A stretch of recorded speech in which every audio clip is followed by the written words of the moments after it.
In 1971, something broke in the global financial system, and instead of fixing it, we built an entire economy on top of the broken piece. Today, the world runs on $350 trillion of debt. That's more than 4 times the value of everything humanity produces in a year. Governments owe money they'll never repay. Corporations borrow to buy back their own stock. And somehow, the more debt we create, the richer the people at the top become. This isn't a story about irresponsibility. It's a story about incentives. Because at some point in the last 50 years, debt stopped being a problem and became the most powerful financial tool ever created. Here's how it happened. Let's start with a simple question. If you had $1 billion in cash sitting in a bank account, would you be rich? The answer is no, you'd be stupid. Because in the modern financial system, cash is a liability. It loses value to inflation. It earns almost nothing in interest, and worst of all, it just sits there while the people who understand the rules use debt to multiply their wealth. Jeff Bezos doesn't have billions in cash. Elon Musk doesn't have billions in cash. They have assets, and they borrow against those assets at interest rates lower than inflation, which means they're essentially being paid to take out loans. This is the secret. Debt, when used correctly, isn't a burden, it's leverage, and the system is designed to reward people who know how to use it. To understand why debt became more powerful than cash, you have to go back to August 15, 1971. That's the day President Nixon announced the United States would no longer convert dollars into gold. It was supposed to be temporary. It's still in effect. Before that moment, the global economy had a speed limit. You couldn't just create money out of thin air because dollars were backed by a finite resource. But once that link was severed, everything changed. Central banks could now expand the money supply whenever they wanted. Governments could spend without immediate consequences, and debt, which used to be constrained by reality, became a tool of policy. Within a decade, total U.S. debt went from $1 trillion to $3 trillion. By the year 2000, it was $27 trillion. Today, it's over $100 trillion when you include household, corporate, and government debt combined. But here's the strange part. The economy didn't collapse, it grew. Because debt, it turns out, is rocket fuel. It lets you spend money you don't have on things you need right now. It lets corporations expand faster than their profits would allow. It lets governments fight wars, build infrastructure, and win elections without raising taxes.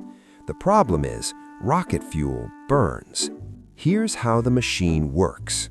Step 1. Central banks lower interest rates to encourage borrowing. When money is cheap, people and businesses take out loans to buy homes, start companies, or invest in the stock market. Step 2. That borrowed money flows into the economy, driving up the price of assets. Stocks go up, real estate goes up. Anything you can borrow against becomes more valuable. Step 3. As asset prices rise, the people who own those assets can borrow even more. Because banks don't lend based on your income anymore. They lend based on your collateral. This creates a feedback loop. Debt makes assets more expensive. Expensive assets justify more debt. And the cycle continues as long as interest rates stay low and everyone believes the system will hold. But there's a twist. This only works for people who already own assets. If you have a house, you can take out a home equity loan at 4% and invest it in something that returns 8%. You just made money by going into debt. If you don't have a house, you're paying rent, which goes up every year, while wages stay flat. You're not participating in the wealth engine. you're funding it. This is why wealth inequality has exploded since the 1980s. It's not just about wages or taxes, it's about access to cheap debt. The rich borrow at 3%, the poor borrow at 22% on a credit card, and the middle class borrows for college and comes out underwater. Now let's talk about corporations, because this is where it gets truly bizarre. In a normal world, a company makes a product, sells it for more than it costs to produce, and uses the profit to grow. But in a world where debt is cheap, that's inefficient. Instead, companies borrow money at record low rates and use it to buy back their own stock. This makes the stock price go up, which makes executives richer because most of their compensation is tied to stock performance. They're not building anything, they're not innovating, they're using borrowed money to inflate their own value. Apple has done this, Microsoft has done this. Even airlines, which famously have razor-thin margins, spent years borrowing money to buy back stock. Then the pandemic hit, and suddenly they needed a bailout. The government gave it to them, because here's the unspoken rule: debt is only dangerous if you're small.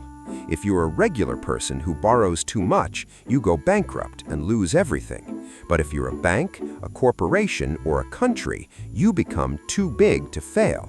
So the debt doesn't go away. It gets absorbed by taxpayers, by savers, or by inflation. By now, you might be wondering, can't we just stop? Can't we pay down the debt, return to a system where money is scarce and spending is disciplined? The answer is no, because the global economy is now structurally dependent on debt growth. Think about what happens if everyone stops borrowing. Businesses stop expanding, consumers stop spending, asset prices fall. And when asset prices fall, the collateral backing all those loans disappears. Banks panic, markets crash, unemployment spikes, politicians lose elections. So instead, central banks do the opposite. They lower interest rates even further. They buy government bonds to keep borrowing costs low. They flood the system with liquidity and hope it doesn't cause runaway inflation. And for a long time, it worked. Inflation stayed low, even as debt exploded, because globalization kept prices down and productivity kept improving. But that era is ending. Supply chains are fragmenting, energy costs are rising, and central banks are out of room. Interest rates were already near zero before the pandemic. They can't go much lower than breaking the entire concept of money. Meanwhile, the debt keeps growing. The US government now pays over $1 trillion a year just in interest. That's more than the defense budget, and it's compounding. Japan's debt to GDP ratio is over 260%. They've been in this trap for 30 years. Europe isn't far behind. The question isn't whether this system is sustainable, it's how long we can pretend that it is. Here's what makes this whole situation so strange. We talk about debt like it's a moral failing. Politicians campaign on balancing the budget. Financial advisors tell you to pay off your credit cards. And on an individual level, that advice makes sense. But the system doesn't reward that behavior anymore. The people who followed the rules, who saved money and avoided debt, watched their savings lose value while asset prices soared out of reach. The people who took risks, who borrowed heavily and invested in real estate or stocks, became millionaires. This isn't a coincidence. It's the result of deliberate policy choices made over decades. Choices that prioritized growth over stability. Choices that socialized losses and privatized gains. Choices that turned debt into the foundation of modern wealth. And now we're all living in the consequences. Because when debt becomes more powerful than cash, it doesn't just change the economy, it changes behavior. It rewards speculation over production. It punishes savers and benefits borrowers. It creates a world where financial engineering matters more than building things people actually need. So where does this end? Maybe it doesn't. Maybe we're entering a permanent state where central banks and governments coordinate to keep the debt machine running forever. Maybe inflation slowly erodes the value of all that borrowed money until it becomes manageable again. Maybe we invent some new financial technology that lets us kick the can even further down the road. Or maybe, at some point, the math stops working. The thing about systems built on leverage is they're incredibly powerful on the way up, but they're fragile, and when they break fast. Right now, the world economy is the largest, most complex debt structure ever created, and every day we're adding more weight to the tower. No one knows how much it can hold.